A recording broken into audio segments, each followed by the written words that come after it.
Nico Rossetti ran the city's underground, but on his 40th birthday, a snobby maître d' publicly humiliated him over a reservation. Blood was seconds from spilling. That is until a heavy-set, exhausted single mother with a maxed-out credit card and absolutely zero patience stepped in and altered Mafia history.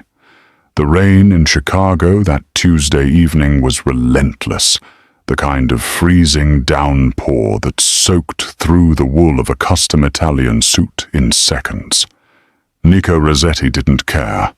Today was his 40th birthday, and for the first time in 15 years he was entirely alone.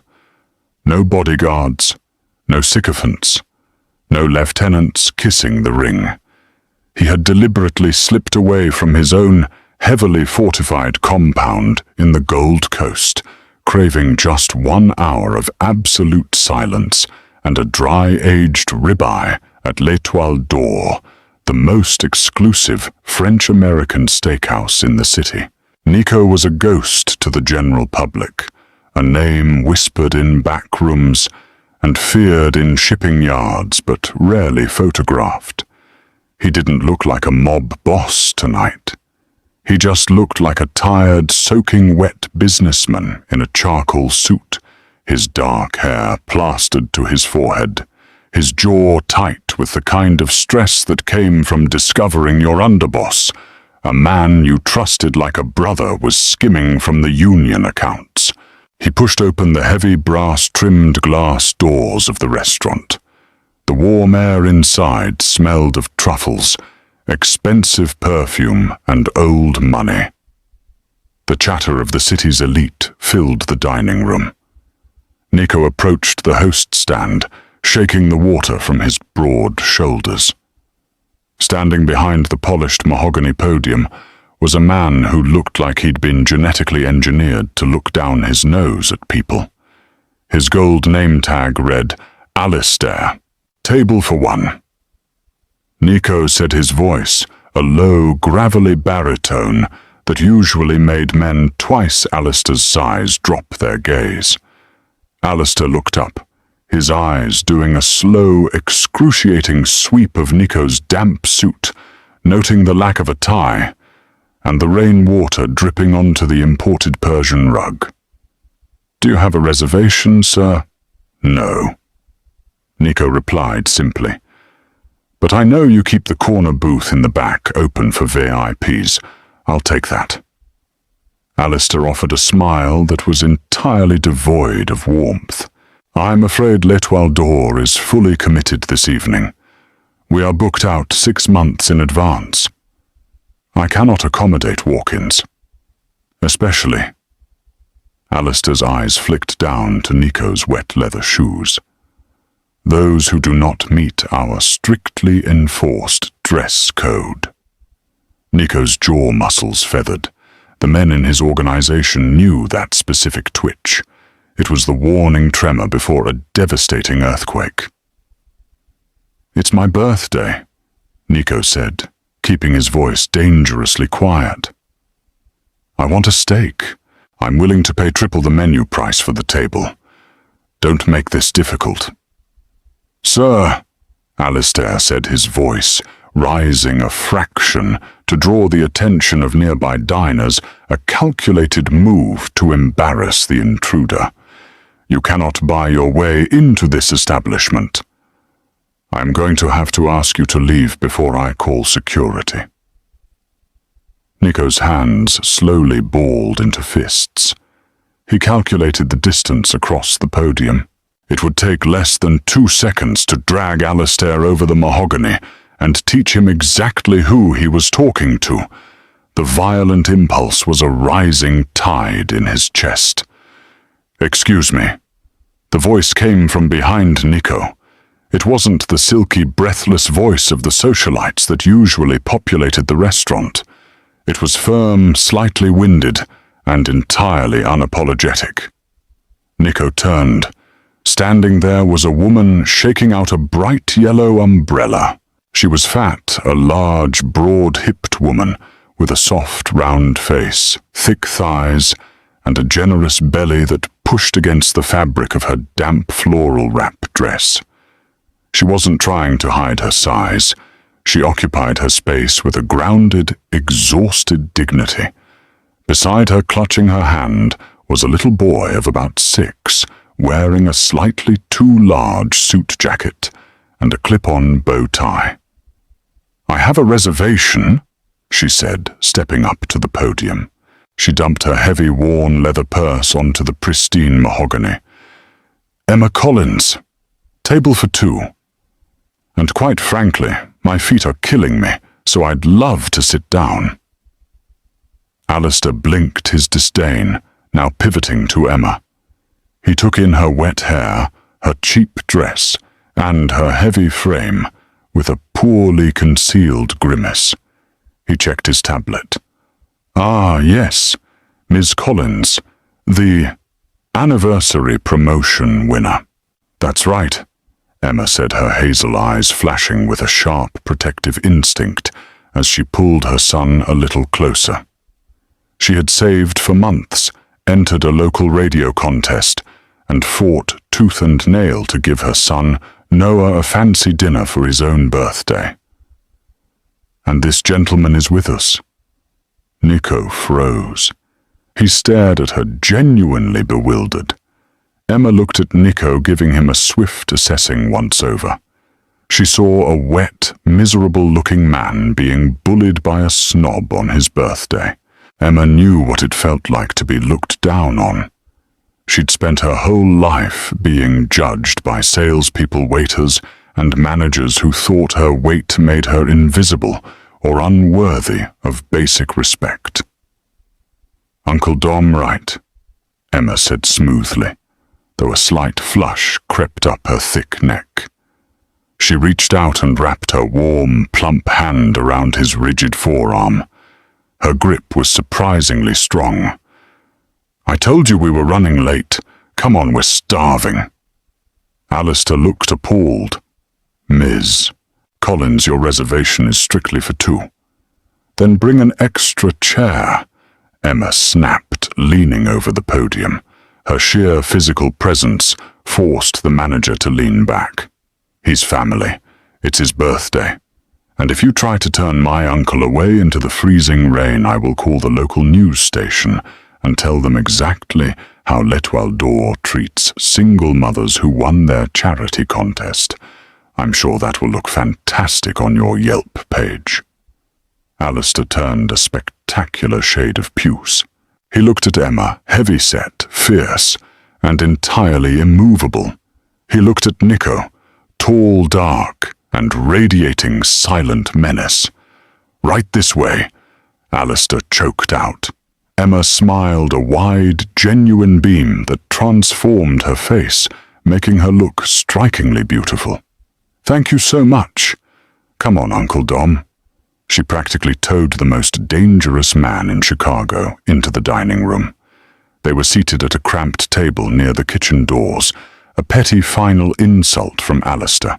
The chairs were narrow, clearly not designed for a woman of Emma's size, but she wedged herself into the booth with practiced ease, sighing in relief as she took the weight off her aching feet.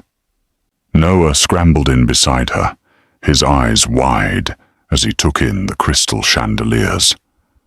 Nico sat across from them, still trying to process what had just happened.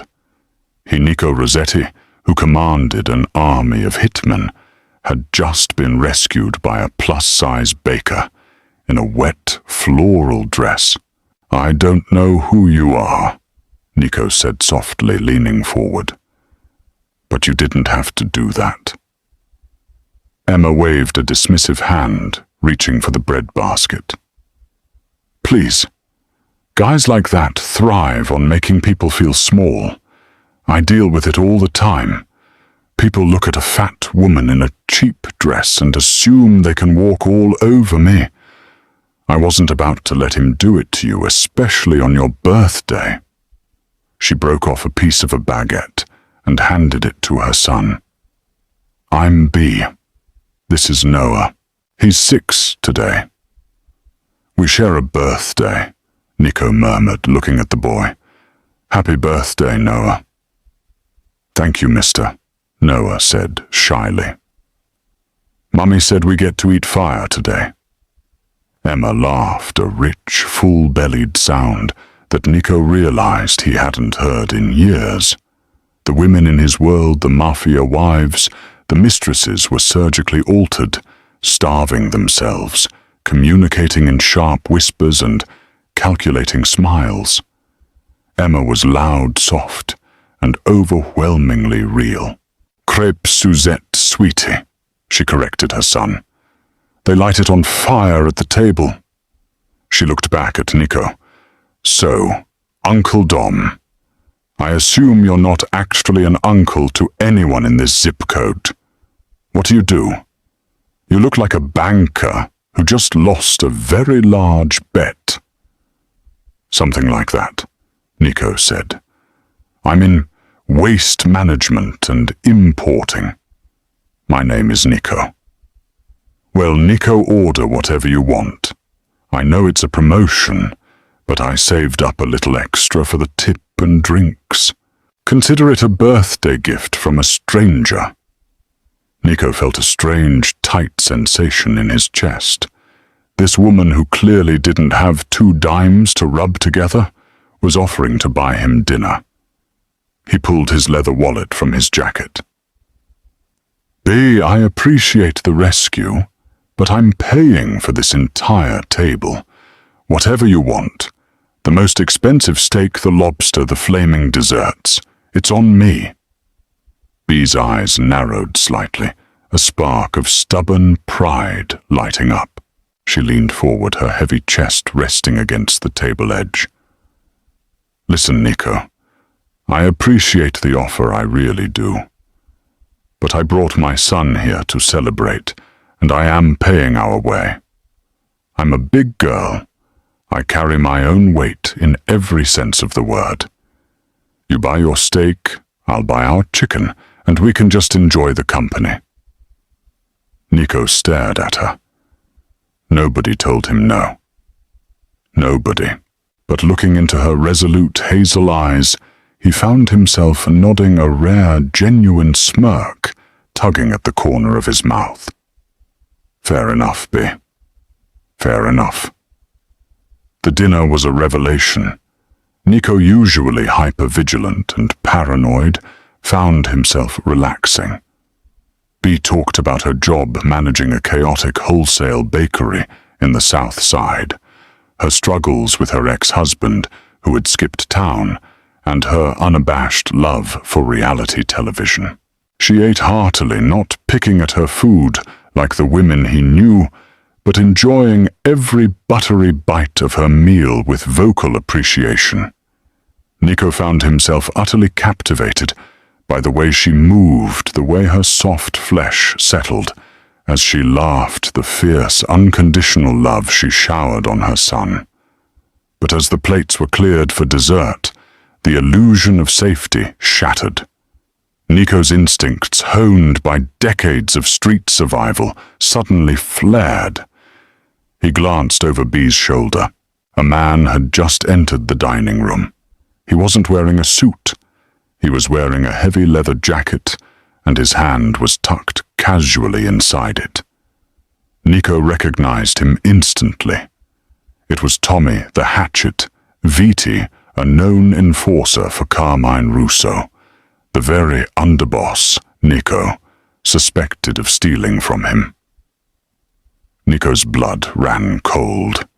He quickly scanned the room. By the bar, another man had taken up a position. By the fire exit, a third. It's a trap, Nico realized with sickening clarity. Alistair's refusal at the front door. The delay. The specific placement of this table near the kitchen doors, a dead end. Carmine knew he was coming here. Carmine had paid off the restaurant. They weren't here to talk. They were here to execute a hit. And Emma and her 6-year-old son were sitting directly in the line of fire. Dame le sort. Bey asked, her smile fading as she noticed the sudden, terrifying shift in his demeanor. The relaxed businessman was gone. In his place was a predator, his eyes cold and dead, scanning the room with lethal calculation. "What's wrong?" "Bia," Nico said, his voice dropping to a terrifyingly calm whisper. "I need you to listen to me very carefully and do exactly as I say. Do not turn around." Bea froze. The heavy, warm atmosphere of the table instantly evaporated. She looked at his eyes, then at his hand, which had slowly slipped inside his wet suit jacket, resting on the cold steel of a suppressed 9mm pistol he never left home without. "Pick up Noah," Nico commanded softly. "When I tip this table, you're going to drop to the floor and crawl through those kitchen doors. You do not look back. Do you understand me?" Bea's heart slammed against her ribs. She pulled Noah onto her thick lap, her maternal instincts overriding her terror. She didn't ask questions. She gave one sharp, terrified nod. "Happy birthday to us," Nico whispered. He kicked the heavy oak table straight up. The heavy oak table slammed upward, shattering crystal wine glasses and sending a spray of expensive Cabernet into the air. In the same terrifying fraction of a second, the deafening crack of gunfire erupted over the soft jazz playing through the restaurant's speakers. Tommy, the hatchet. Viti hadn't hesitated, but Nico was faster. As bullets tore into the polished wood of the overturned table, raining splinters over them, Emma didn't scream. Her mother's instinct kicked in with primal ferocity. She grabbed Noah, hauling his small body against her chest, and used her own broad, heavy frame as a human shield. She hit the floor, the breath rushing from her lungs as she landed on the expensive Persian rug, her large body entirely covering her terrified son. "Move now," Nico roared. He didn't cower. With a swift, fluid motion that defied his tailored suit, Nico drew his suppressed 9mm. He fired twice over the edge of the table. The dull thwip-thwip of his weapon was barely audible over the screaming patrons, but Tommy Viti's right knee gave out, sending the enforcer crashing into a dessert cart. Emma scrambled, her knees bruised against the floor, her floral dress tearing, but she pushed her weight forward, dragging Noah toward the swinging aluminum doors of the kitchen. Nico was right behind her, acting as a rear guard, his tall frame positioned deliberately between the shooters and Bea's exposed back. They burst through the doors. The kitchen was a chaotic symphony of screaming chefs, clattering copper pots and hissing flames. "Out the back, the alley," Nico ordered, grabbing Bea's thick arm to guide her through the maze of prep stations.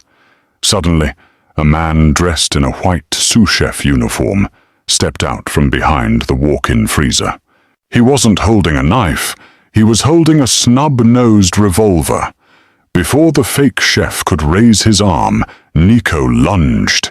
He slammed the man against the stainless steel counters, the sheer brute force of the impact, knocking the gun clattering into a deep fryer.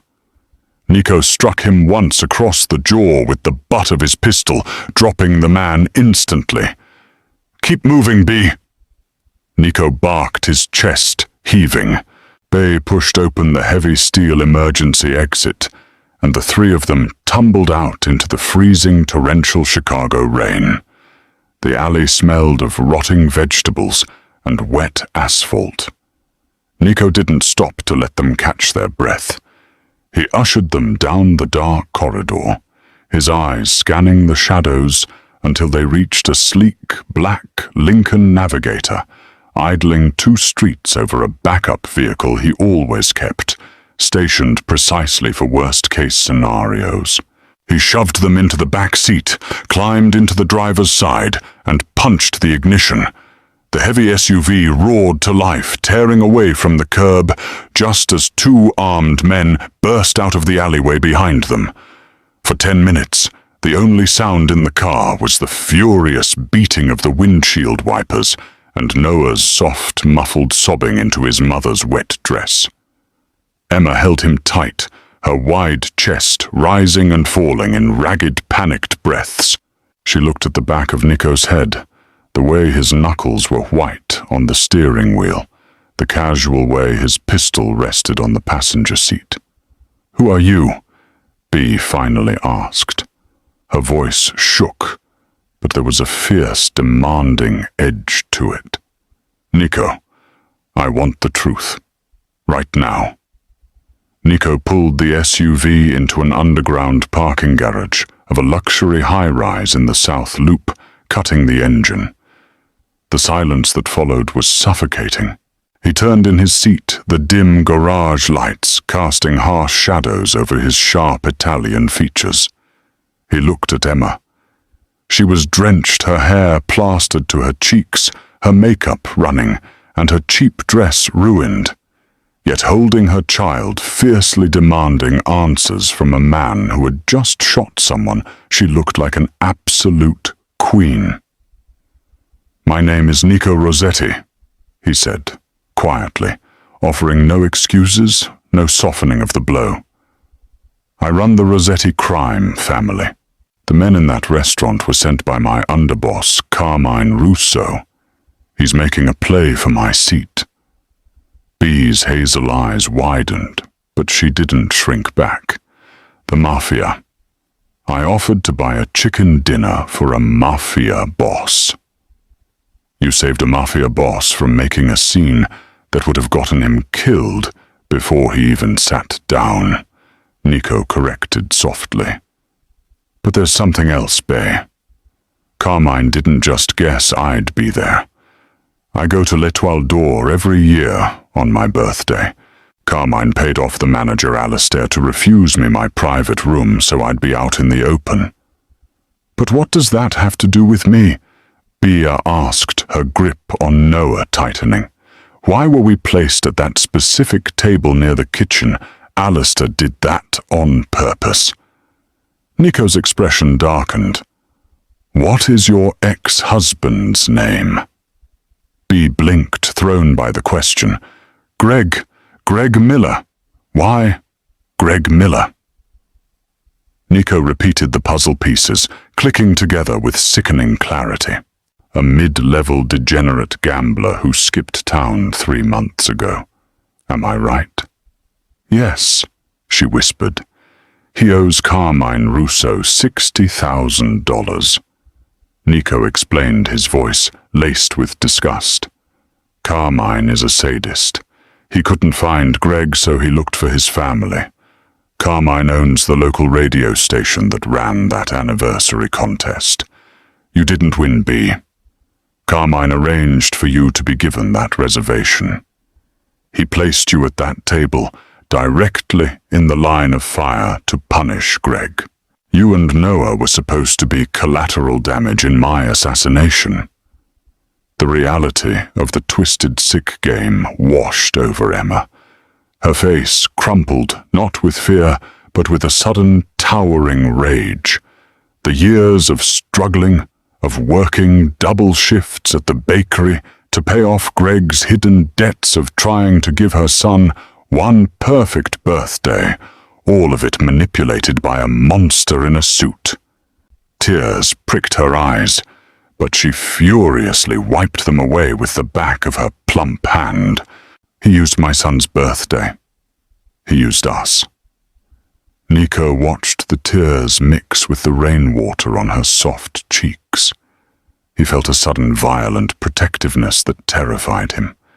He had spent his life surrounded by people who used each other, but seeing this innocent, hard-working woman, broken by his world, ignited a rage in him that Carmine Russo would soon come to deeply regret.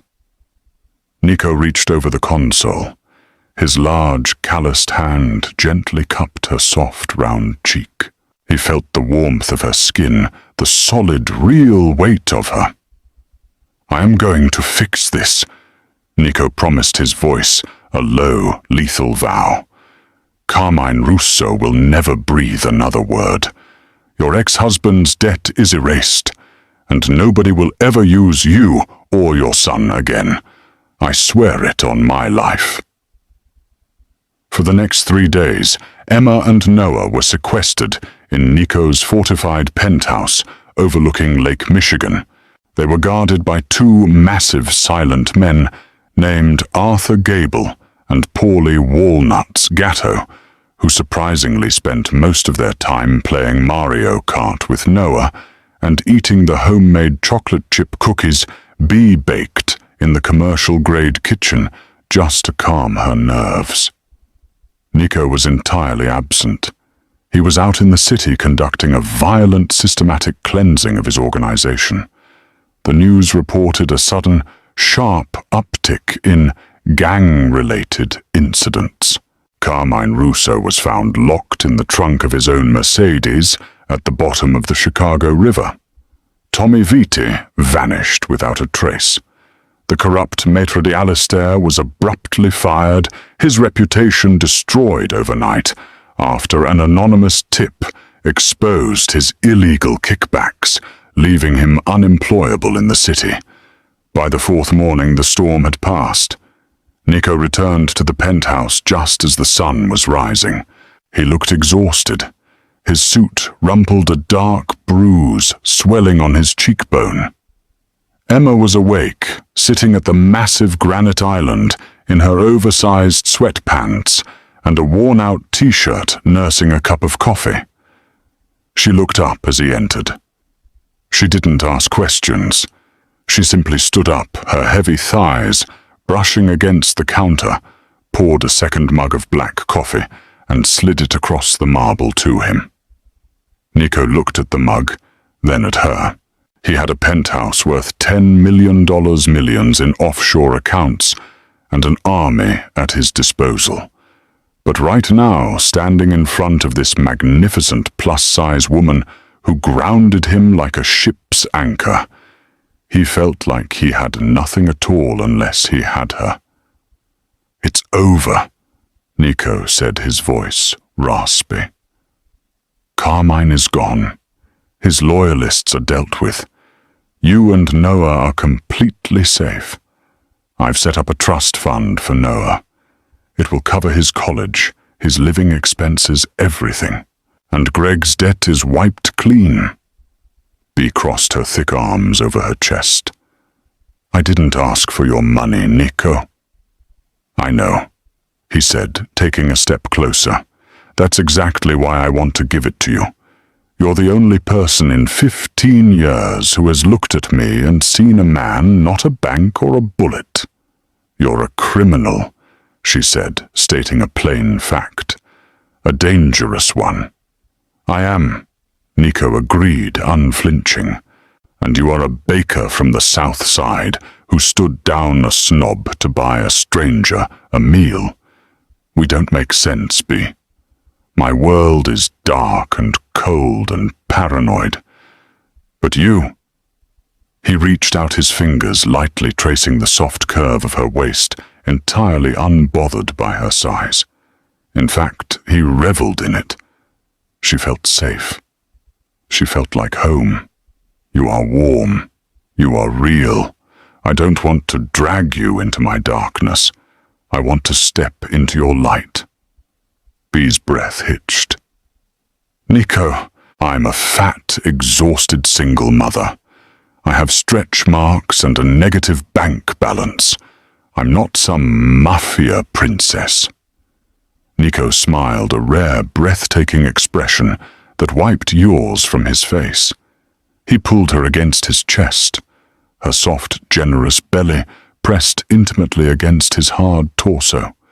He wrapped his arms around her wide back, holding her tighter than he'd ever held anything in his life. "Thank God for that," he murmured into her hair.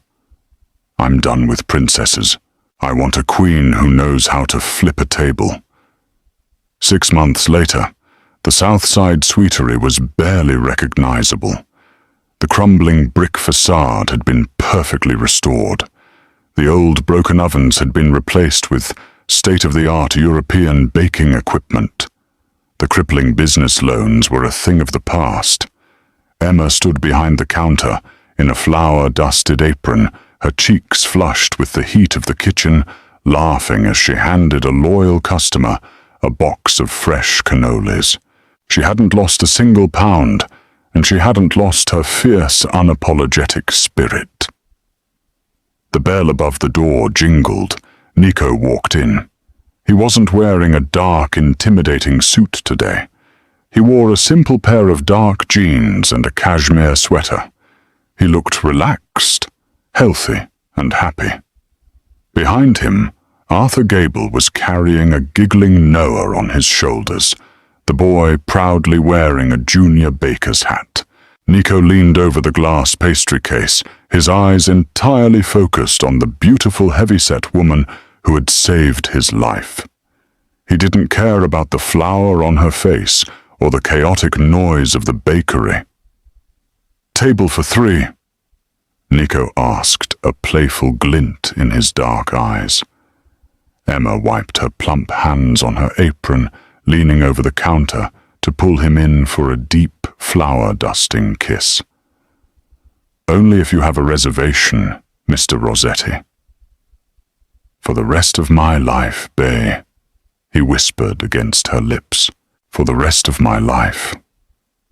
Did Nico and Emma's incredible journey from a dangerous Mafia shootout to a beautiful, unconventional romance keep you on the edge of your seat? Sometimes the most extraordinary love stories happen in the most unexpected places. If you loved this thrilling, true-life drama, hit that like button, share this video with your friends, and subscribe to our channel for more jaw-dropping stories. Ring the notification bell so you never miss an update. What would you do in Emma's shoes? Comment below.